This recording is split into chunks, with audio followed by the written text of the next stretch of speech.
Abraham. Allons voir comment les choses font, comment Dieu veut accomplir sa parole. Donc, Exode, c'est juste un livre de promesses.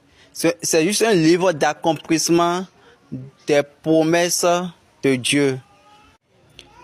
Et dans la vie d'Abraham, dans la vie des enfants d'Israël. La dernière fois, on avait lu le chapitre 1 d'Exode. Et on a dit, le roi qui a régné n'a pas connu Joseph.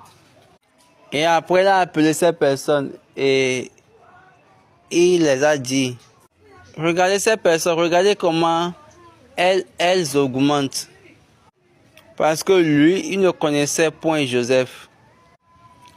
Comme lui ne connaissait pas Joseph, il a dit, ok, regardez bien ce peuple, faites attention et marchons avec eux avec sagesse, avec prudence.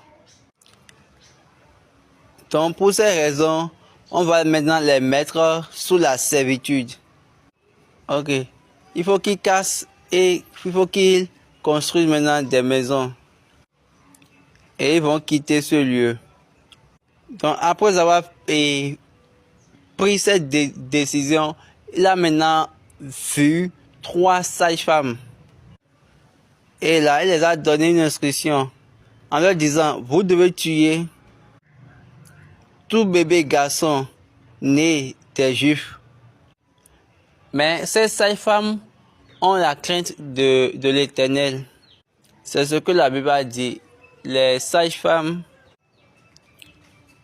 ont la crainte de l'Éternel, de Dieu du moins. Sifra et Pua. Donc, elles ont refusé de faire ce que le roi a dit. Et après, devant le roi, elles ont prononcé une ligne, la manière dont les Hébreux enfantent. Elles ont dit, elles sont rapides dans l'accouchement.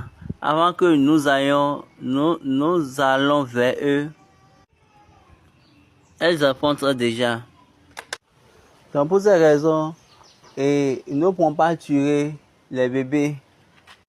Donc si ce n'est pas quelque chose du genre où les mamans accouchent bien avant notre arrivée, nous pouvons trouver des moyens pour tuer les enfants. Maintenant, les enfants naissent avant notre arrivée. Donc si on tient toujours à tuer les enfants, ça veut dire quoi? Nous allons également tuer la mère. Donc quand ils ont donné ce